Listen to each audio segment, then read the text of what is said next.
Hey guys, warm welcome to all of of Raista academy. और हम पढ़ रहे हैं क्लास 10 साइंस का चैप्टर नंबर 3 धातु व अधातु। आज है जिसका लेक्चर नंबर 3 और धातुओं के रासायनिक गुणधर्म आज हमें पढ़ना है। इसका एक पॉइंट हमारा रह गया है इस वीडियो में, बाकी हमने इसका 3 पॉइंटों को पिछले वीडियो में कवर कर लिया था। ठीक है, तो स्टार्ट करते हैं।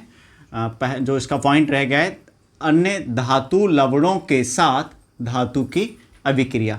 तो हमें क्या करना है दोस्तों, किसी धातु की अभिक्रिया करनी है किसके साथ, किसी अन्य धातु के लवण के साथ। जब हम किसी धातु की अभिक्रिया किसी अन्य धातु के लवण के साथ करते हैं तो क्या बनता है। देखो, जैसे मान लो कोई धातु है ए, ठीक, और यहाँ पे जैसे मैं ऐसे लिख लूँ, धातु है हमारी ए, ओके, और वी कोई धातु है जिसका क्या है, लवण विलयन है, लवण विलयन।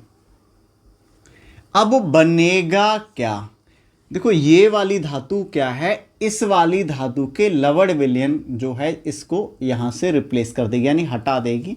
तो बनेगा क्या, ए का लवण विलयन आपका यहां पे बनेगा, और ये धातु जो आपकी अलग हो जाएगी वो बी। ठीक है, ये चीज मैंने चैप्टर नंबर 1 में आपको बताई थी, विस्थापन अभिक्रिया में, और वहां पे मैंने सक्रियता श्रेणी भी आपको लिखी थी। ठीक है, आपको याद होगा, काना कार मागे ऑलजेन फिर फावे हरि को होगा आगे और अवतार। ठीक, यहाँ भी हम उसको पढ़ने वाले हैं क्योंकि इस चैप्टर का ही था। मैंने बताया था पहले चैप्टर में कि सक्रियता श्रेणी जो है यानी धातुओं की क्रियाशीलता को हम तीसरे चैप्टर में समझेंगे, जो मैंने आपको किसमें बता दिया था, पहले चैप्टर में बता दिया था। ओके, कुछ एग्जाम्पल हम ले लेते हैं, ठीक है, और फिर सक्रियता श्रेणी को समझते हैं। अब देखो, धातु ए प्लस बी का लवण विलयन है यहाँ पे। तो मान लो हमारे पास Fe है, Fe हमारी एक धातु है जिसकी अभिक्रिया हम करा रहे हैं H2SO4 से। ठीक, तो H2SO4 से अभिक्रिया कराएंगे। आप सक्रियता श्रेणी के हिसाब से देखोगे तो Fe जो है वो H2 से ऊपर है। अच्छा, ये क्वेश्चन इसलिए इंक्लूड कर रहा हूँ ये वाली रिएक्शन क्योंकि ये पूछी गई है आपकी, ठीक है, क्वेश्चन में आगे। तो Fe क्या करेगा, इसको हटा देगा और क्या बनेगा, FeSO4 प्लस H2। ठीक, नेक्स्ट आप ले लो Zn के विक्रिया FeSO4 के साथ। Zn की अभिक्रिया आप FeSO4 के साथ कराओगे तो Zn जो है वो Fe को हटा देगी, उसकी जगह से क्या बनेगा, ZnSO4 और यहाँ पे आपका Fe।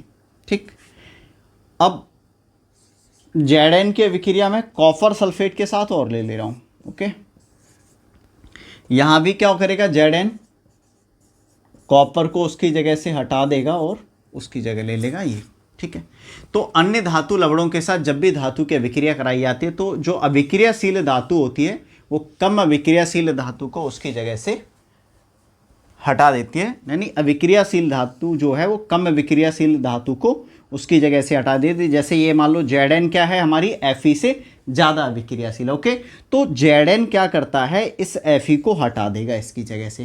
क्लियर है, ठीक, यानी अधिक अभिक्रियाशील धातु क्या है, कम अभिक्रियाशील धातु को उसकी जगह से हटा देगी। ठीक, तो ये भी क्या एक विस्थापन अभिक्रिया ही तो है। तो जब भी हम अन्य धातु लवणों के साथ धातु की अभिक्रिया कराते हैं तो अपने को क्या देखने को मिलता है, विस्थापन अभिक्रिया देखने को मिलती है। क्लियर। अब विस्थापन अभिक्रिया किस में विस्थापन होगा या नहीं होगा, देखो अधिक अभिक्रियाशील है तो हटाएगी, और कम अभिक्रियाशील है, जैसे मैं ये कहूँ कि यहाँ पर उल्टा मैं लिख लूँ, जैसे यहाँ लिख लूँ कॉपर और यहाँ लिख लूँ ZnSO4। अब आप ये बताओ ये अभिक्रिया होगी या नहीं, ये अभिक्रिया नहीं होगी। रीजन क्या है, यह अभिक्रिया क्यों नहीं होगी, कारण यही है भैया क्योंकि ये जो है वो कम अभिक्रियाशील है, इसीलिए CuZn को नहीं हटा पाएगी। क्लियर। ठीक, अब अपने आ जाते हैं नेक्स्ट टॉपिक पर। नेक्स्ट टॉपिक क्या है अपना, नेक्स्ट टॉपिक है सक्रियता श्रेणी। ठीक, सक्रियता श्रेणी को हम वैद्युत रासायनिक श्रेणी के नाम से भी जानते हैं। ठीक, और बहुत अच्छा आपका ये टॉपिक है, और 2 नंबर में ये टॉपिक आता है सक्रियता श्रेणी। इससे आपको इस विस्थापन अभिक्रिया में भी मदद मिलती है। ठीक है, तो सक्रियता श्रेणी की डेफिनेशन बहुत सिंपल ही है। एक बार में आपको याद हो जाएगी, बस चीज़ों को समझना है, जो बताऊं ध्यान देना। ठीक है, देखो सक्रियता श्रेणी क्या है? ये वह श्रेणी है जिसमें धातुओं को, रिपीट करो मेरे साथ साथ, सक्रियता श्रेणी वह श्रेणी है जिसमें धातुओं को उनकी क्रियाशीलता के आधार पर अवरोही क्रम में रखा जाता है। समझ में आई बात? सक्रियता श्रेणी वह श्रेणी है जिसमें धातुओं को उनकी क्रियाशीलता के आधार पर अवरोही क्रम में रखा जाता है, मतलब घटते हुए क्रम में। यानी जो सबसे अधिक क्रियाशील धातु है उसको ऊपर, उससे कम क्रियाशील को उससे नीचे, उससे कम क्रियाशील को उससे नीचे, इस प्रकार से रखा जाता है। और इसकी ट्रिक क्या है? ठीक है, डेफिनेशन आपको मैं इस साइड यहाँ पे मैं लगा ही दे रहा हूँ पेज, जिससे आपको क्लियर हो जा रहा है। बाकी आपको नोट्स प्रोवाइड करा दिए जाएंगे। और आपने वही अगर पिछला लेक्चर नहीं देखा है इसके, और हमने 2 लेक्चर इसके अब तक बना चुके हैं इस चैप्टर के, अगर वो नहीं देखे हैं तो उनके लिंक डिस्क्रिप्शन में दिए रखे हैं, वहाँ से देख लीजिए। साथ ही साथ पिछले दोनों चैप्टरों के लिंक भी डिस्क्रिप्शन में दे रखे हैं आपको। ठीक है, अगर आपने वो नहीं देखे तो उनको भी देख लीजिए। और साथ में PDF भी है। ठीक है, लास्ट वीडियो में, हर चैप्टर के लास्ट वीडियो में हर चैप्टर की आपको PDF भी प्रोवाइड हमने कर रखी है। तो सक्रियता श्रेणी की डेफिनेशन आपकी क्लियर है ये। अब सक्रियता श्रेणी में कौन कौन सा आते हैं, देखो इसके लिए ट्रिक भी है। ठीक है, तो ट्रिक क्या है? काना, कार, मांगे, ऑल, जन, फिर, पावे, हरि, को, होगा, आगे और अवतार। ठीक है, आपको दिख भी रही होगी इधर। ठीक है, मैं यहां लिख दे रहा हूं आपको। तो काना, कार, मांगे, ऑल, जन, फिर, पावे, हरि, को, होगा, आगे और अवतार। तो इसमें जो सबसे ऊपर है वो सबसे अधिक अभिक्रियाशील है, सबसे नीचे है सबसे कम अभिक्रियाशील है। समझ आ गई आपको बात? तो ये 2 नंबर का प्रश्न आता है, आपको इनको क्रम से लिखना होता है। ठीक है, सभी धातुओं को, और डेफिनेशन आपको लिखनी होती है। तो डेफिनेशन बहुत सिंपल है, वह श्रेणी जिसमें धातुओं को उनकी क्रियाशीलता के आधार पर घटते हुए क्रम में रखा जाता है, या फिर आप घटते हुए की जगह अवरोही यूज कर सकते हो। ठीक है, तो नेक्स्ट टॉपिक हम आ जाते हैं इसके बाद, आयनिक यौगिक। ठीक, अच्छा, आयनिक यौगिक को अगर हमें समझना है तो इससे पहले मैं समझाना चाहूँगा आपको इलेक्ट्रॉनिक विन्यास। ठीक है, कुछ तत्वों के अगर हम इलेक्ट्रॉनिक विन्यास समझ लें पहले तो वो ज़्यादा अच्छा रहेगा आयनिक यौगिक समझने से पहले। ठीक है, तो हम इलेक्ट्रॉनिक विन्यास ले लेते हैं। इलेक्ट्रॉनिक विन्यास करने के लिए आपको 1 से 20 तक के, ठीक है, तत्वों के नाम याद होने चाहिए विद परमाणु क्रमांक। सीरियल से आपको याद है तो बहुत अच्छी बात है, नहीं है तो मैं यहाँ पे ट्रिक के साथ आपको करा दे रहा हूँ। ठीक है, तो देखो सबसे पहले आता है हाइड्रोजन। ठीक, इसकी ट्रिक है, हम इमेज ले बैठे बस कार नहीं, और फ्रेंडों ने नहीं मांगी अलग से पार्टी, सब कल आएंगे और केक काटेंगे। बहुत सिंपल सी ट्रिक है। ठीक है, हाइड्रोजन, हीलियम, लिथियम, हम हिमेश ले बैठे बस कार नहीं, हम हिमेश ले बैठे बस कार में केवल अपने को सी लेना है, नहीं। ठीक है, और फ्रेंडों ने नहीं मांगी अलग से पार्टी, सब कल आएंगे और केक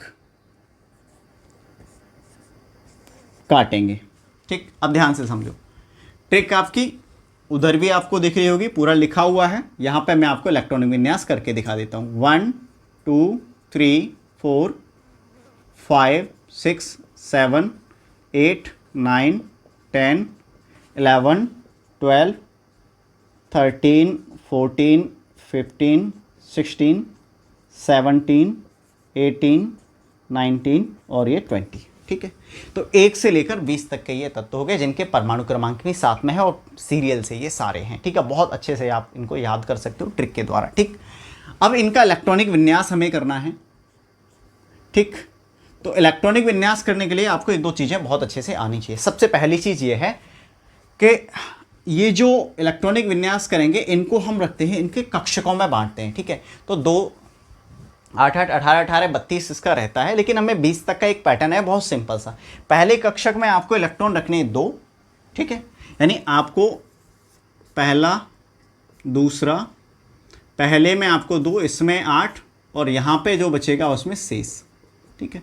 ये 20 तक के लिए मैं आपको बता रहा हूँ, केवल किसके लिए, 20 तक के लिए। और ये बहुत अच्छे से यहाँ तक पे लागू होता है और बहुत सिंपल रहता है। यानी पहले कक्षक, पहला सेल कह लो, कक्षक कह लो, ऑर्बिटल आप इसको कह सकते हो। आप नॉर्मल भाषा में अगर आपको समझना है तो आप मान लो एक कमरा है जिसमें केवल 2 व्यक्ति आ सकते हैं, और सबसे पहले 2 व्यक्ति अगर आपके कोई रिलेटिव आते हैं तो उसी कमरे में आप उनको भेजोगे सुलाने के लिए, ठीक है, नाइट स्टे करते हैं तो।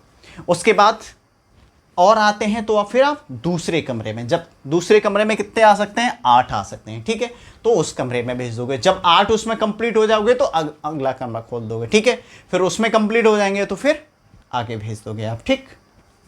अब देखो ध्यान से, पहले में कितने आते हैं, 2, लेकिन यहाँ पे कितना है, 1 2, तो पहला वाला तो भर गया ना। अब यहाँ पे पहले में 2 आएंगे, भर गया। दूसरा वाला जो कक्षक है उसमें कितना बचा, ये 3 है तो 1, पहले वाले में 2, अब भर गया। दूसरे वाले में कितने चले जाएंगे, 2, पहले वाले में 2, यहाँ पे बचे कितने, 3, इसमें आ जाएंगे। पहले वाले में 2 कितने बचे, 4, पहले वाले में 2 कितने बचे, 5, पहले वाले में 2 कितने बचेंगे, 6, पहले वाले में 2 कितने बचेंगे, 7, पहले वाले में 2 कितने बचे, 8, पहले वाले में 2 भरनी है, कितने बचे, 8, 9 बचे, लेकिन दूसरे में केवल 8 ही भरेंगे, तो कितना बचा यहाँ पे, 1, पहले वाले में 2, दूसरे में 8, अब कितना बच रहा है, 10 तो हो ही रहा है, 10 के बाद 12 है, ये 2 2 8। अब आपको समझ आ गया होगा किस तरह से लिखना है, 2 8 4 2 8 5 2 8 6 2 8 7 2 8 8 2 8 8 और बचा शेष 1 2 8 8 और 2। इस तरह से 1 से लेकर 20 तक के तत्वों का इलेक्ट्रॉनिक विन्यास आप लोगों को करना है। क्लियर? अगर ये आपको आता है तो आपको इस चैप्टर को समझने में, जो भी आगे हम चीज़ें समझने वाले, मैं आपको बताने वाला हूँ, बहुत आसानी आपको होने वाली है। ठीक है, ये चीज़ें आपने 9th में भी पढ़ी हैं। ठीक, किसमें, 9th में भी। अब ध्यान से समझो, किसी इलेक्ट्रॉन का जो कक्षक पूर्ण होता है वो 8 इलेक्ट्रॉन पर होता है। अगर 8 नहीं है तो वो पूरा करने की कोशिश करेगा। स्टेबिलिटी जो आती है वो किस पे आती है, या तो पूरी तरह से कक्षक खाली है या पूरा भरा होना चाहिए। ठीक है, तो देखो यहां पे अगर हम देखें, एक मिनट, चलो मैं यही ले लेता हूं ना अभी। अब ऐसे ले लेते हैं जिनके कक्षक पूरी तरह से भरे हुए हैं। हीलियम एक ये मिला आपको, एक आर्गन मिला। ठीक है, इनका तो कोई लेना देना किसी से है नहीं। ठीक है, ये तो इनको किसी से कोई मतलब नहीं है क्योंकि इनके कक्षक भरे हुए हैं, ना किसी से इलेक्ट्रॉन लेंगे ना किसी को देंगे। ठीक है, अब वो कर लेते हैं जिनके 4 हैं। 4 वाला, एक ये और आपका सिलिकॉन। ठीक, और तो कहीं 4 है नहीं, यही है। ठीक है, तो देखो 4 इलेक्ट्रॉन में क्या होता है, ये सहसंयोजक बॉन्ड बनाते हैं 4 वाले, क्योंकि ना तो ये 4 इलेक्ट्रॉन किसी को देंगे और ना ही 4 इलेक्ट्रॉन किसी से लेते हैं नॉर्मली। अगर ऐसा करते हैं तो बहुत अधिक ऊर्जा की आवश्यकता होती है स्टेबिलिटी के लिए। ठीक, स्टेबिलिटी मतलब स्थायित्व के लिए। तो अब हमें किन के बारे में समझना है। अब बचा हमारा ये, आपकी बुकों में यही दे रखे हैं, ये और ये। ठीक, ये सब। अब देखो लिथियम पर का इलेक्ट्रॉनिक विन्यास जो हमने किया वो 2,1। ठीक, लिथियम क्या करेगा, ये इसका कक्षक पूर्ण है। लिथियम 1 इलेक्ट्रॉन दे देगा। हम इस तरह से लिखें, लिथियम के पास ये इलेक्ट्रॉन है। ठीक, ये 2,1 यानी 3। तो लिथियम के पास ये एक्स्ट्रा है भाई। इसका जो अगला वाला कक्षक है वो 8 पे पूरा होगा। इसको चाहिए कितना, 7 दोगे तुम, नहीं दे पाओगे ना। जैसे मान लो आपको 8 लाख में काम कोई स्टार्ट हो रहा है और आपके पास 1 लाख रुपया है और आप किसी से 7 लाख रुपए मांग रहे हो, देगा? बोलेगा 1 लाख तू ही ना दे दे मेरे को, मैं कर लूँगा अपना काम शुरू, तेरे को 7 लाख क्यों दूँ मैं, है ना? तो आपको तो वो 7 लाख देने से रहा ना, आपसे क्या लेगा, 1 लाख और मांग लेगा। ठीक है, तो यहाँ पर इसको 7 तो कोई देने वाला है नहीं, तो ये क्या करेगा, ये स्थायी रहना चाहता है, तो ये जो 1 इलेक्ट्रॉन है इसको भी ये दान कर देगा, मतलब किसी को दे देगा। तो यहाँ पे कितने बचेंगे, 2 इलेक्ट्रॉन बचेंगे और 1 इसने किसी को दे दिया। जब 1 किसी को दे दिया तो इस पर क्या आ जाएगा, पॉजिटिव। क्यों? देखो पहले लिथियम पर अगर इलेक्ट्रॉन की बात करें तो कितने इलेक्ट्रॉन थे, 3। ठीक, प्रोटॉन कितने थे, 3। अच्छा, इलेक्ट्रॉन पर चार्ज माइनस का, प्रोटॉन पर प्लस का। अब क्या होता है, जब इसने 1 इलेक्ट्रॉन दे दिया, ठीक, तो यहाँ पे कितने बचे, 2, और प्रोटॉन तो जाते नहीं है ना, प्रोटॉन कितने रहेंगे, 3। अब बचेगा क्या, प्लस का 1। यहाँ पे क्या बच रहा था, 0। उस जब दिया नहीं था तब ये उदासीन था ना, इस पर कोई प्लस था ना माइनस था, लेकिन जब इसने 1 इलेक्ट्रॉन दे दिया तो देखो क्या बचा, +1। ये कॉन्सेप्ट आपको समझ आना चाहिए। ठीक है, ये नहीं कि उसने दिया है, 1 दिया तो 1 प्लस आ गया, 2 दिए तो 2 प्लस, लेकिन क्यों, ये भी हमें पता होना चाहिए। समझ गए? बिना कॉन्सेप्ट के कुछ भी नहीं है। ठीक है, रट्टा नहीं मारना है, चीज़ों को समझना है। अब ये आपको समझ में आ गया। और भी चीज़ें हम ले लेते हैं, जैसे मान लो अपने पास ऑक्सीजन आप ले लो। ठीक, ऑक्सीजन का परमाणु क्रमांक 8 है, इसको 2,6 में लिख सकते हैं। इसको अगर ये वाला पूरा करना है तो कितने इलेक्ट्रॉन चाहिए, 2। अब ये मान लो वही सिंपल फंडा कि 8 लाख रुपए चाहिए इसको काम स्टार्ट करने के लिए, है ना। 6 इसके पास है, 2 मांगना चाहता है, दे देगा कोई भी। और ये 6, कोई इससे कहे भाई 6 तू मेरे को दे दे, देगा ये किसी को, नहीं देगा ना। तो 2 कैसे भी किसी से लेगा, तो ये 2 इलेक्ट्रॉन लेगा। तो हम यहीं पे जब लेगा तो उसके पास जाएगा ना भाई, जहाँ पे इसको मिलेंगे 2 इलेक्ट्रॉन। अभी हमने इसको इसमें पास में लिख दिया। ठीक है, 2 इलेक्ट्रॉन को इसके पास में हमने लिखा। अब ध्यान से समझना, अगर ये 2 इलेक्ट्रॉन इसके पास में और ये अब यहाँ से ले लेगा तो यहाँ पे कितने हो जाएंगे, 8। अब इसने 2 इलेक्ट्रॉन लिए तो बिल्कुल सेम फंडा यही यहाँ पे भी लागू होगा। कितने थे, पहले 8 थे, प्रोटॉन पहले 8 थे, उदासीन था, इस कंडीशन में कोई भी चार्ज नहीं था। 2 इलेक्ट्रॉन यहाँ पे इसने ले लिए, यहाँ पे इलेक्ट्रॉन घटा था, यहाँ पे प्लस हो गए तो इलेक्ट्रॉन हो गए 10। ठीक है, अगर प्रोटॉन की बात करें तो वो रह गए 8। तो अब यहाँ पे अगर देखोगे तो -2। तो इसीलिए यहाँ पे जो चार्ज आ रहा है वो -2 आएगा। समझ गए बहुत अच्छे से? ठीक है, तो अब हम आगे बढ़ते हैं। ये चीज़ केवल इसी चीज़ के लिए थी। अब हम आयनिक यौगिकों के निर्माण की बात कर लें। तो देखो, धन विद्युतीय परमाणु और ऋण विद्युतीय परमाणु। धन विद्युतीय कौन होते हैं, धातु। ऋण विद्युतीय कौन होते हैं, अधातु। यानी धातु और अधातु मिलकर जिस यौगिक का निर्माण करते हैं उस यौगिक को भी हम क्या कह सकते हैं, आयनिक यौगिक कहते हैं, क्योंकि हम पढ़ने वाले हैं आयनिक यौगिक। क्लियर? या फिर आप ऐसे कह लो, धन विद्युतीय परमाणु तथा ऋण विद्युतीय परमाणु मिलकर जिस यौगिक का निर्माण करते हैं उसको क्या कहते हैं, आयनिक यौगिक कहते हैं। क्लियर? तो मैं इसको इरेज कर देता हूं। आयनिक यौगिक की डेफिनेशन आप नोट कर लेना। ठीक है, बहुत सिंपल डेफिनेशन है, दोबारा एक बार बोल देता हूं, आप लिख लीजिए। वे यौगिक जिनका निर्माण धन विद्युतीय परमाणु व ऋण विद्युतीय परमाणु के मिलने से होता है, ठीक है, आयनिक यौगिक कहलाते हैं। क्लियर? अब आ जाओ, आयनिक यौगिकों का निर्माण किसके द्वारा, इलेक्ट्रॉन के स्थानांतरण से आयनिक यौगिकों का निर्माण। बहुत इंपॉर्टेंट ये टॉपिक है आपका, बहुत ज़्यादा, क्योंकि 2 नंबर में इससे ये मान के चलो आपका हर साल प्रश्न पूछा जाता है। इस बार क्या रहा था, लॉकडाउन रहा था, लॉकडाउन में ये 30% में ये हटा दिया गया था, तो आपको ये मिलेगा नहीं। लेकिन जो पहले के पेपर हैं, या आप CBSE बोर्ड के पेपर देख लो, ठीक है, यूपी बोर्ड के पेपर में भी पूछा जाता है, उत्तराखंड में भी NCERT चलता है, बिहार में भी NCERT चलता है, जहाँ जहाँ NCERT चलता है, ठीक है। फ़र्क बस हिंदी और इंग्लिश का है, उससे कोई फ़र्क नहीं पड़ता है, ठीक है, वो एक लैंग्वेज है बस। बाकी सवाल जो हैं आपकी किताब एक ही है, क्वेश्चन आपके वही हैं, ठीक है। तो काफ़ी बार पूछा गया है और ये लगभग हर साल पूछा ही जाता है, ऐसे मान के चलो।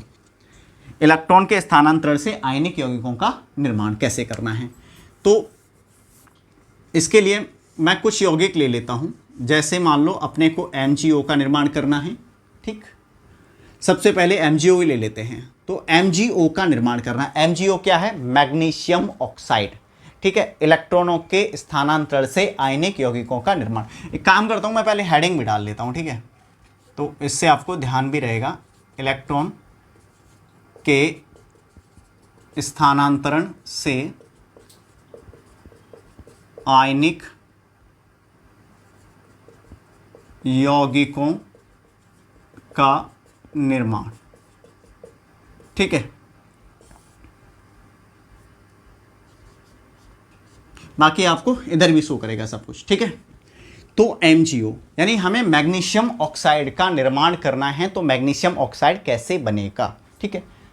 अब ध्यान से समझना, सबसे पहले आप मैग्नीशियम को लिखो इस तरह से और ऑक्सीजन दोनों साथ में ले लो। अब देखो मैग्नीशियम का परमाणु क्रमांक कितना होता है? 12, ठीक है, तो 2 8 2। अब इसको कितने इलेक्ट्रॉन चाहिए भाई?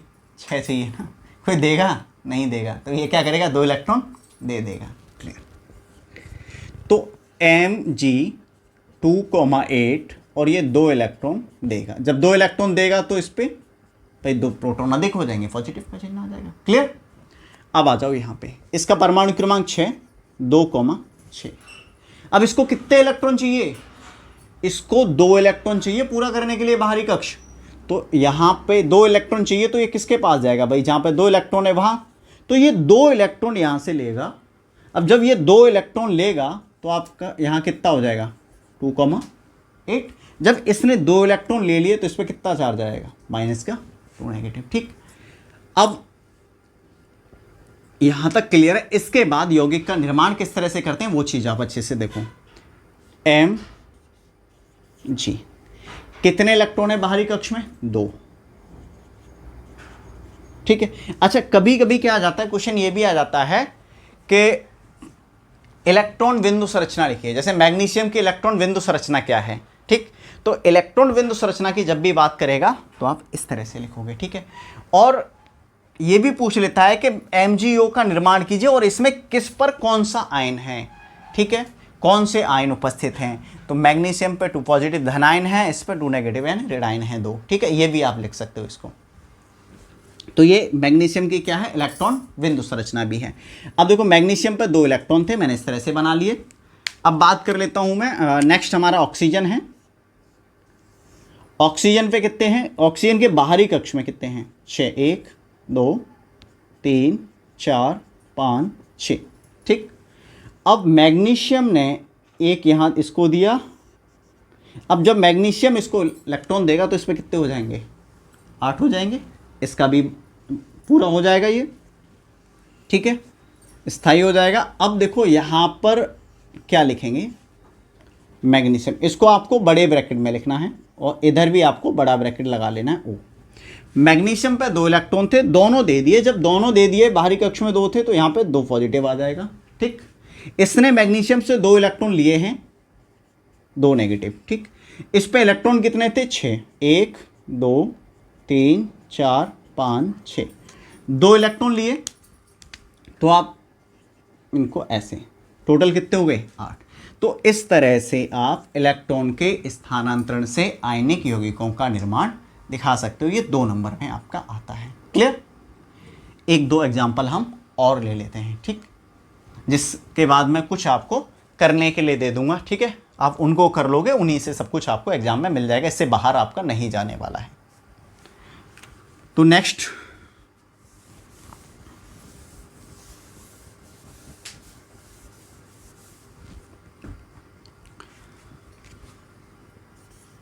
NaCl, ठीक। NaCl का निर्माण देख लेते हैं कि NaCl कैसे हमारा बनेगा। तो Na का जो परमाणु क्रमांक है वो कितना होता है? याद है? भूल गए? Na का परमाणु क्रमांक होता है 11, ओके। 11 का आप तोड़ोगे तो 2 8 1। भाई इसका 7 चाहिए ना ये वाला कक्ष पूरा करने के लिए, कोई नहीं देगा। जब कोई नहीं देगा तो ये इसको दान कर देगा, सिंपल। क्यों झंझट में पड़े? जब नहीं दे रहा तो स्थायी हो जाएगा 1 इलेक्ट्रॉन दान करके। तो 2,8 और 1 इलेक्ट्रॉन इसने हटा दिया अपने से। जब एक इलेक्ट्रॉन जाएगा तो एक प्रोटॉन इस पर देखोगे पॉजिटिव आ गया। ओके, अब बात कर लेते हैं भैया Cl की। ठीक, Cl की अगर मैं बात करूं तो Cl पे जो इलेक्ट्रॉन है होते हैं, या फिर हम कहें Cl का जो परमाणु क्रमांक होता है वो होता है 17। ठीक है, आपको याद नहीं है भाई, याद कर लो, बिना याद किए काम नहीं चलने वाला, आपको समझ नहीं आएगा जब तक ये 1 से 20 तक आप परमाणु क्रमांक याद नहीं कर लेते और इलेक्ट्रॉनिक विन्यास नहीं कर लेते, कैसे होगा। क्लियर, तो इसका होता है 17। अब 17 को आप तोड़ोगे 2, 8, 7। अब इसको बाह्य कक्ष को पूरा करना है, कितना चाहिए, केवल एक इलेक्ट्रॉन। एक इलेक्ट्रॉन चाहिए तो किसके पास जाएगा, जहाँ पे एक इलेक्ट्रॉन है वहाँ जाएगा, भाई यहाँ पे है। अब ये वाला इलेक्ट्रॉन ले लेगा, जब ये एक इलेक्ट्रॉन इसको ले लेगा तो 2, 8, 8 हो जाएगा। अब 2, 8, 8 हो गया, मतलब एक इलेक्ट्रॉन इसने ले लिया है तो यहाँ पे नेगेटिव 1 आ जाएगा। ठीक है, क्योंकि एक इलेक्ट्रॉन अधिक हो गया पहले से। अब वही निर्माण, तो इसके लिए देखो सबसे सिंपल तरीका मैं बता रहा हूँ, आप पहले तो आप लिख लीजिए Na प्लस Cl, और दूसरी तरफ आप इस तरह से लिखिए, ब्रैकेट में आप Na और Cl दोनों को इस तरह से सबसे पहले लिख लो। अब ये देख लो, ये सिंगल सिंगल है, सिंगल सिंगल लिख लिए, डबल होता तो आप ब्रैकेट पे यहाँ लगा सकते थे कुछ भी। अब आपको देखना है नेक्स्ट कि किस पे कितने इलेक्ट्रॉन हैं। तो आप अगर देखोगे तो Na जो दिख रहा है आपको यहाँ पे बाह्य कक्ष में केवल Na के एक इलेक्ट्रॉन हैं। क्लियर, अगर आप Cl की बात करोगे तो Cl के बाह्य कक्ष में 7 हैं, तो 1, 2, 3, 4, 5, 6, 7। ठीक, कितने हो गए, 7। तो ये जो Cl क्या है, Na से एक इलेक्ट्रॉन लेगा। अब एक इलेक्ट्रॉन दिया Na ने, यहाँ पे एक इलेक्ट्रॉन था, एक दे दिया तो Na पे कितना आ जाएगा, पॉजिटिव। इसने एक लिया है तो यहाँ पे नेगेटिव। अब इसके पास इलेक्ट्रॉन कितने होते हैं, 7 होते हैं, 1, 2, 3, 4, 5, 6, 7। अब Cl ने क्या किया था, एक इलेक्ट्रॉन किससे लिया था, Na से। जो इलेक्ट्रॉन लिया है वो हमें यहाँ शो कर देते हैं, तो टोटल कितने हो गए, 8। और ये हो गई NaCl का निर्माण किसके द्वारा, इलेक्ट्रॉन के स्थानांतरण के द्वारा। ठीक है, एक और हम यहाँ पे ले लेते हैं आपका,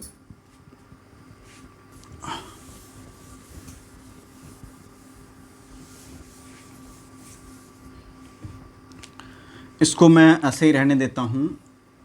ठीक है, क्योंकि मैं यहाँ पे जो लेने वाला हूँ वो है AlCl3, AlCl3। ठीक, अब Al का परमाणु क्रमांक 13, जब 13 होता है तो 2, 8, 3 में आप इसको तोड़ोगे, 5 इसको कोई देने वाला है नहीं देगा तो आपको क्या करना है भाई, सिंपल सी बात है, ये जो एल्युमिनियम आपको दिख रहा है ये 3 इलेक्ट्रॉन दे देगा और अपना स्थायी हो जाएगा। जब 3 इलेक्ट्रॉन देगा तो इस पर 3 पॉजिटिव आ जाएगा, और ये यहाँ पे। ठीक, अभी इसका Cl इसके साथ है तो Cl का तो वही रहेगा, बदलेगा थोड़ा ना इनका। ठीक, अब हम लिख लेते हैं, देखो Al प्लस, अब हमें यहाँ Cl लिखना, लेकिन Cl के इधर कितने हैं फॉर्मूले में, देखो 3, और ये भी 3 इलेक्ट्रॉन देता है, और Cl केवल क्या रहता है, एक इलेक्ट्रॉन की कमी तो होती है इसमें, तो आपको यहाँ 3 Cl बनाने पड़ेंगे इस तरह से। क्लियर, इसके बाद ये आ जाएगा, यहाँ पे देखो Al दूसरे ब्रैकेट में Cl। अब Cl कितने बनाए आपने, 1, 2, 3, यहाँ कितने हैं, 3, तो यहाँ पे आप बाहर 3 लिखोगे बस। ठीक, इतना काम आपको सबसे पहले करना है। इसके बाद आ जाओ, अब किसके बाह्य कक्ष में कितने इलेक्ट्रॉन होते हैं उस पे बात हम कर लेते हैं। एल्युमिनियम के बाह्य कक्ष में कितने इलेक्ट्रॉन हैं, 3 इलेक्ट्रॉन हैं। ठीक, एल्युमिनियम के बाह्य कक्ष में 3, क्लोरीन के बाह्य कक्ष में 7 इलेक्ट्रॉन होते हैं, 1, 2, 3, 4, 5, 6, 7, 1, 2, 3, 4, 5, 6, 7, 1, 2, 3, 4, 5, 6, 7। ठीक, अब एक इलेक्ट्रॉन यहां चला गया, क्लोरीन पे 8 हो गए, एक इलेक्ट्रॉन आपका ये आ गया, और एक ये। एल्युमिनियम के तीनों इलेक्ट्रॉन तीनों क्लोरीन ने ले लिए एक एक करके। ठीक, तो एल्युमिनियम से तो 3 गए ना, 3 पॉजिटिव आएगा। अब क्लोरीन के कितने होते हैं बाह्य कक्ष में? 7, 1 2 3 4 5 6 7। प्रत्येक क्लोरीन ने कितना इलेक्ट्रॉन लिया है? केवल 1 लिया है ना, तो यहाँ पे माइनस जो रहेगा वो 1 रहेगा। बच्चे करते हैं 3 कर देते हैं, 3 नहीं करना है क्योंकि 3 थे, ये हमने यहाँ लिख दिया है। 1 इलेक्ट्रॉन ही तो लिया है, ये आपका यहाँ आ गया। तो इस तरह से AlCl3 का निर्माण होता है। क्लियर? एक और मैं आपको बता देता हूँ, ठीक है, या आप करोगे? ठीक है, आप करो। अगर कोई समस्या होती है तो मैं डाउट सेशन वाला जो वीडियो बनाऊंगा उसमें ले लूँगा, ठीक है?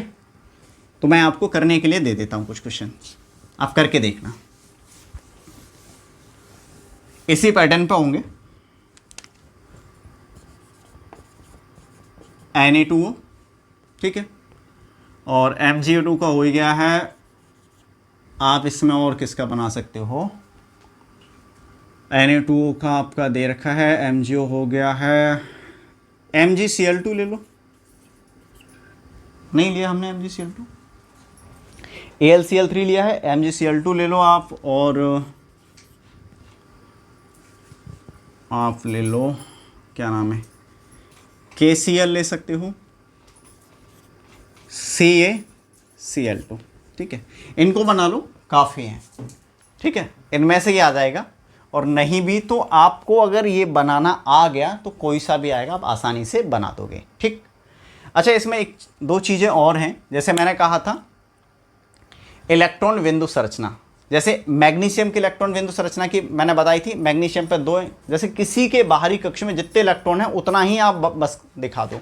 जैसे ऑक्सीजन की अगर मैं बात करूं तो बाहरी कक्ष में जैसे इसका इलेक्ट्रॉनिक विन्यास करोगे 2,6 है।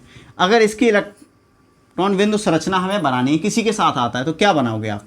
सिंपल आप कर दो 1 2 3 4 5 6 बस, ठीक। बाकी नोट्स में आपको मैंने दे भी रखा है, क्वेश्चन का आंसर भी है, ये क्वेश्चन भी आपसे पूछा गया है। अब कौन से आयन उपस्थित हैं किस पे? जब हम इलेक्ट्रॉनों का स्थानांतरण करते हैं, जैसे NaCl करते तो Na पे धनायन रहता है एक, और Cl पे ऋणायन रहता है। MgCl2 बनता है, Mg पे 2 धनायन, Cl पे 1 ऋणायन होता है। क्लियर? तो ये भी आपको बताना होगा।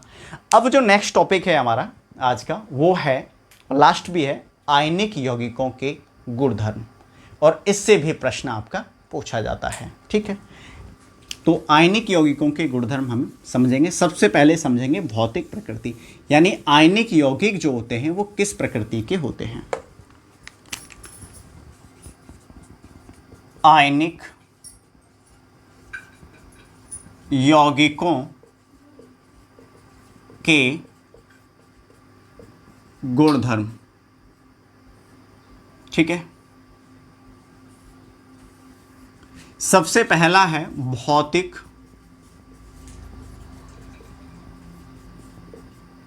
प्रकृति।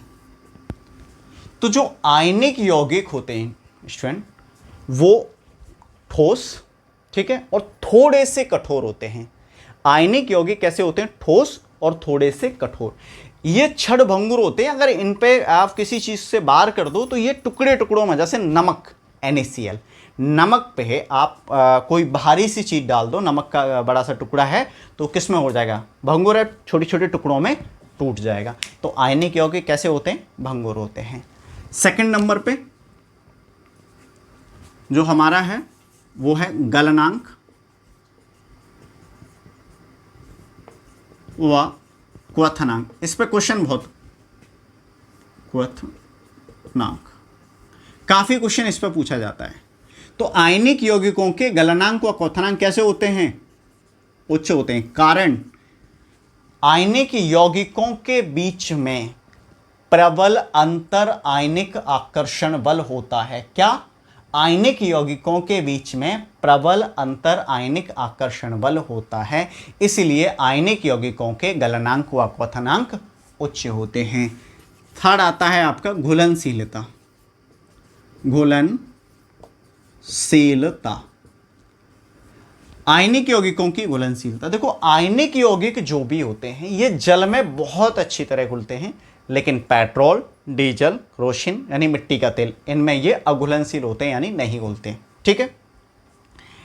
फोर्थ है विद्युत चालकता। चालकता, तो आयनिक यौगिकों का जलीय विलयन विद्युत का चालन करता है। अगर ये जलीय विलयन इनका नहीं है, शुष्क अवस्था में, तो ये विद्युत का चालन नहीं करते हैं। ठीक है, तो आज के इस वीडियो में हम यहीं तक करेंगे कवर इन टॉपिकों को, और इसमें आपको कोई भी समस्या हो तो कमेंट बॉक्स में कमेंट कर दीजिए। बाकी हम मिलते हैं नेक्स्ट वीडियो में, तब तक के लिए बाय बाय।